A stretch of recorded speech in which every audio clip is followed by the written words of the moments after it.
This is Malgal Smith, Cammy Poops, and Abby J. On the beat, yeah. So, the first thing that I kind of wanted to talk about is how teachers are treated in the school system. I believe that they are, like, treated really unfairly, especially during distance learning. And they also, their pay is really bad. Yeah, I agree with the pay thing. I feel like teachers put in, like, a lot of work. They often become, like, second parents to some students who, like, don't have, like, a parent figure, I guess. And so, like, for them to be doing all that work and getting paid so less to the point where, like, they have to get, like, multiple jobs and everything, like, I just feel like that's horrible. Yeah, I agree. I think that, like, I definitely think that, like, for all the work that they do, it's just, like, their salary does not, like, match how much work they do. Like, especially not only distance learning, but, like, outside of distance learning, too. Like, they put in so much work. They, answer kids' emails outside of class. They, do lessons. They have, like, prep times during the day. They, like, prep, like, they do a bunch of stuff like that. And they also, Sorry, just to, like, touch on, like, what you were saying. In distance learning... Yeah, I was going to say, in distance learning, it was really hard for the teachers because they had to put so much of everything online. Like, they had to prep a week before and, like, plan out all their videos and put everything in the different folders and files, and it was often just, like, so stressful and hard, and, like, kids needed so much extra help, especially for the, like, elementary school teachers.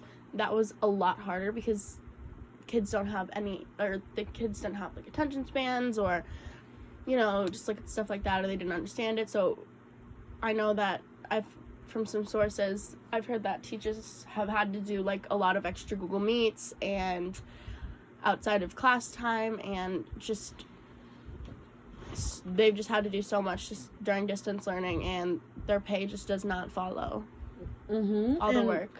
Also, I've seen, like, some teachers, not every teacher, but, like, some teachers give out numbers to certain students, like, if they're older, and, like, some, like, just for they can, like, text them, or, like, they know they have a bad home life, so, like, they're so compassionate and, like, so giving, and, like, just, like, a lot of them already have children, and so for them to be focusing on students and a lot of things,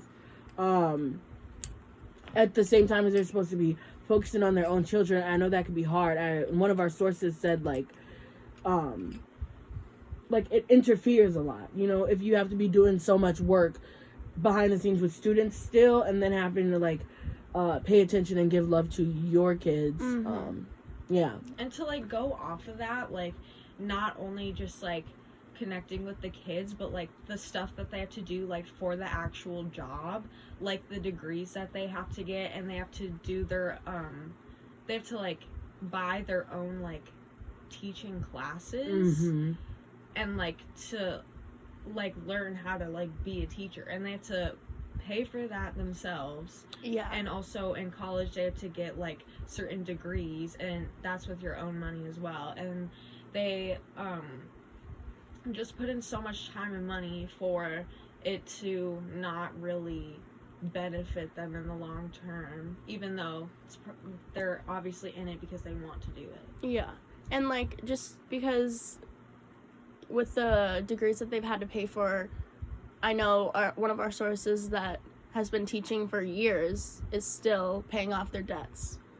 And they're just never going to make that money back that they spent on trying to learn how to teach kids. And, like Mallory was saying with the paying for the classes, they have to put time in outside of whatever in their breaks in summer, and they have to spend so long, like, doing all this stuff, and a lot, like they were saying earlier, have to have a lot of other jobs. Like, I know a lot of teachers do a lot of tutoring on the outside to make money.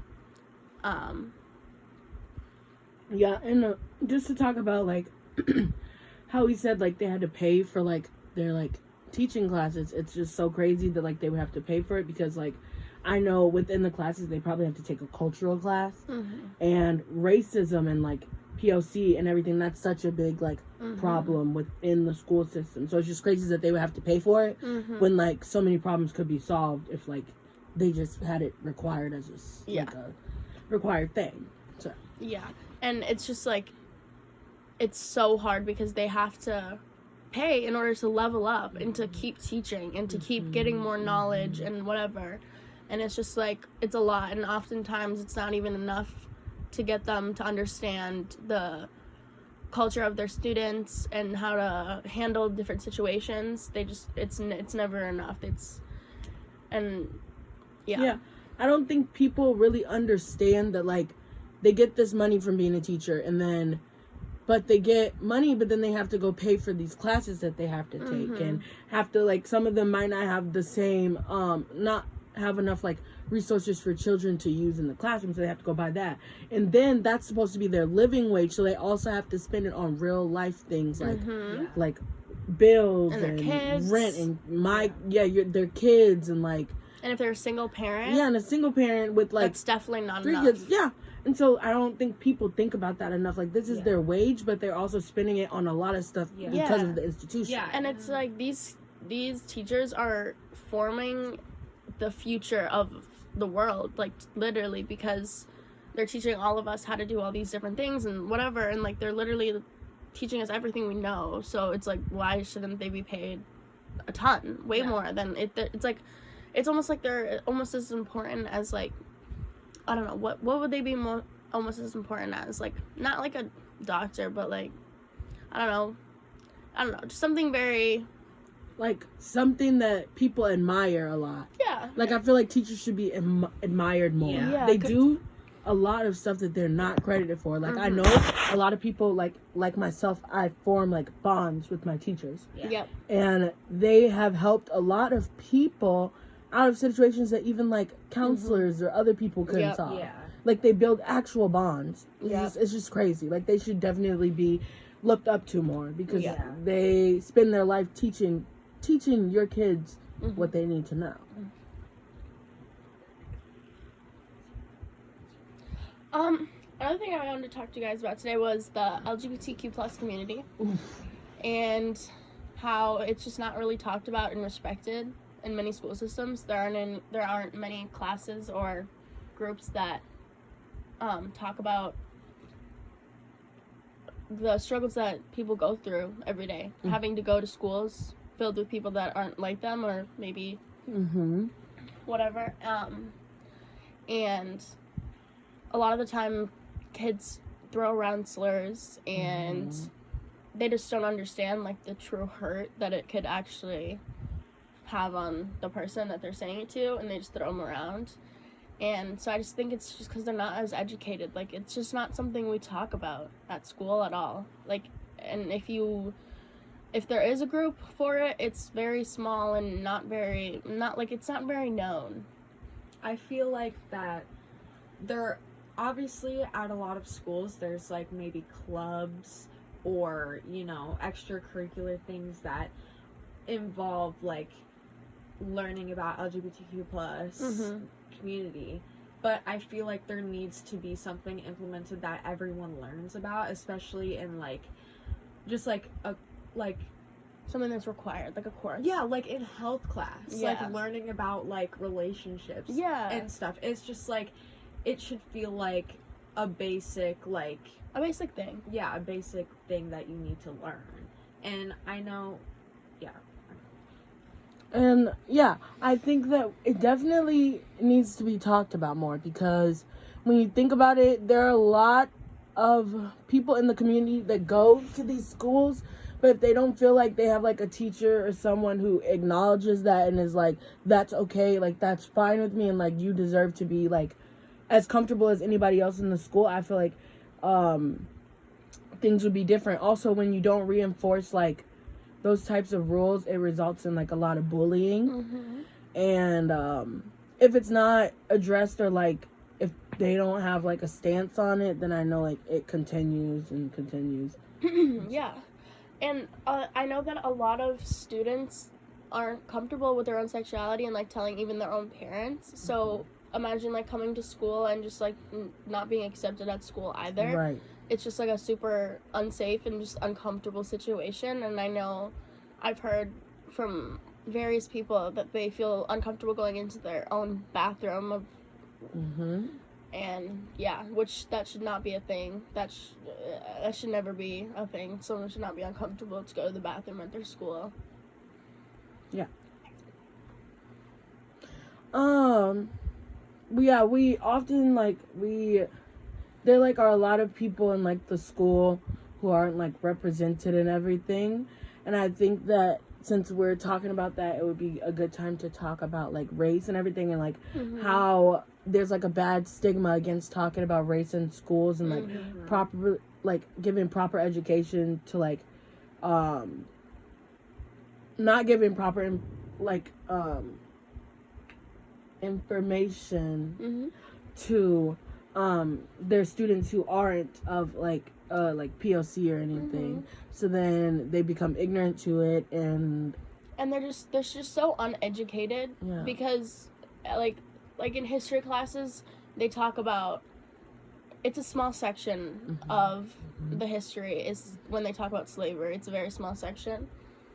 And that was like in 8th grade. Yeah. Maybe there's some now, I know, but it's just not well talked about. And I know that I've learned more about like the POC culture through TikTok than like my own school. You know, I've seen these videos and I'm like, what? Like we did not learn about this. Like, and it just almost feels like the textbooks and the different things, they're trying to like cover up and hide certain parts of these history that was like really like violent and awful. And I just think if maybe the school systems were to bring that into like classes, like required stuff, then maybe people would understand and not use these racial slurs so often, because it has happened far too many times. Like I just think that they just don't understand the full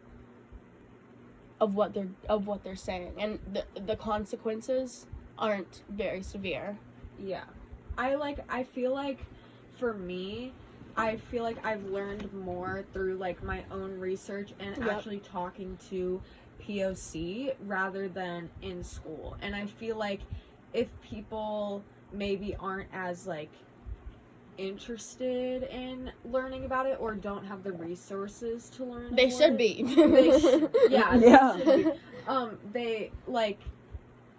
There should be resources for people to learn about that, because it's so important. And I just feel like it's so hard to like find you know what I mean, to like find the stuff about that, which is like, it shouldn't be. It should be like, you know what I mean, it should be like front page, like you know what I mean. If we're really trying to move forward from this and like not repeat and like whatever, then we should and I think we have to remember that like different schools use different textbooks. Like at my older schools, like before I moved to like Orono or whatever, we use different textbooks. So like the kids who didn't matter like white, black, Asian, anything like that, we all knew the same stuff. Like we all knew more stuff than I guess we're taught now, like, or I was taught in 8th grade, than you would ever like achieve at learning at Orono.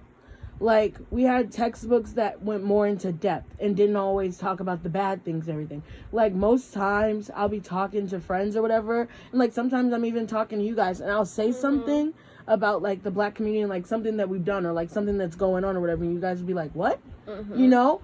And it's just like, it's because they don't have proper textbooks and resources. And when you talk to like teachers and everything, they don't know about it. Like they want better textbooks, but it's like that's the board and administration and all that stuff. They get to decide that. So no matter how much the teachers they want to read this book, or they want to talk about this scientist, or they want to do, it's like they're not allowed to. They're not allowed to, because they have to go by curriculum and all of that stuff. It has to be approved. They have to hit certain points and different things, and I just feel like definitely race should be one of the main points in the curriculum. Like, no question asked. It should be, because it's just such like a deeply layered thing, and yeah, there's just a lot that people can learn from it. Well, yeah, especially at Orono though. Yeah. Like, I feel like that should be. Well, it's very sheltered. Yeah, it's a sheltered community. Yeah, well, like you said, we should like have it in the curriculum. Yeah. It's like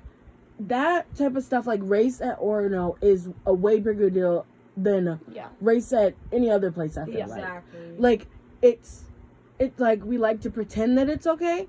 Yeah. But then you have so many POC go into like the office and telling and do all these things. Well, and not then, even so many, because there's just not a lot of people, but I mean, people like, of color that feel comfortable even coming here. Exactly. So let's talk about that. Let's talk about it. Yeah. But yeah, like, I feel like it should be incorporated, like required, like you have to learn about this, because when you have students who are so ignorant and all of that, it's like, and you hear numerous times of your students saying that they're uncomfortable with this person, or like your students saying, I can't sit by this person in class, or they've done this to me. If a kid is coming up to you and saying that back in middle school that people are calling them slurs, that should make you, like, the board be like, or since middle school. Since middle school, be like, we need to make some changes. We need to make some changes. That should make the board. And I know the teachers want changes. They've told students, like, I want to learn about this. Or we have teachers who talk about it despite it not being in curriculum, which is an awesome thing. I know, like, a lot of POC or, like, the LGBTQ community or, like, people with, like, different religions and all of that. They feel so appreciated by those teachers, and they, like, build bonds, which makes them feel safer at the building as a whole. But I feel like that shouldn't have to be the case. It should already be like that. Exactly. And it just makes, like, the learning just way more, like, the environment just more comfortable, and you're able to, like, just, like, relax and able to fully learn and feel comfortable. To go on that more, like, I feel like the administration, like, I feel like they don't listen. I feel like they only listen to what gets them money instead of what actually benefits the students and faculty and staff. I feel like they need to really kind of, like, stand back and look at, like, I think they really, like, need to stand back and kind of, like, think, like, not focus on, like, money or, like,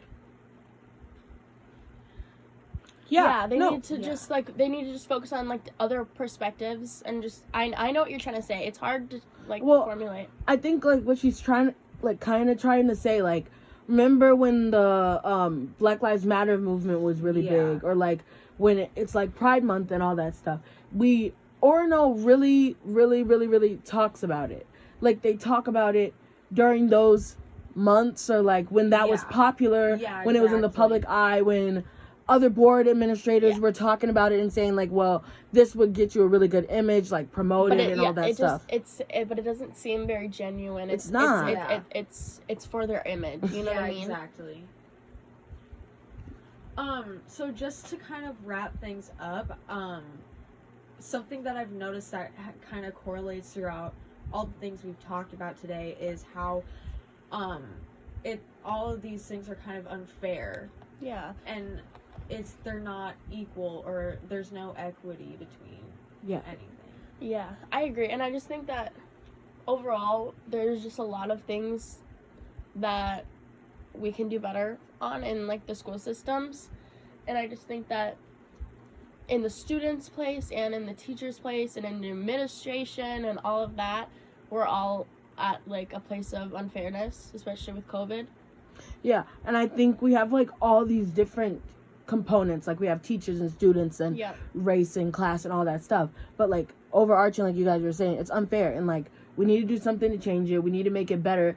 But until people start taking it serious, we need to force it ourselves, you know? Yeah, until people actually want to learn about it themselves and change.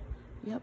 And this has been Mal Gal Smith, Cammy Pooh, and Abby J on the beat.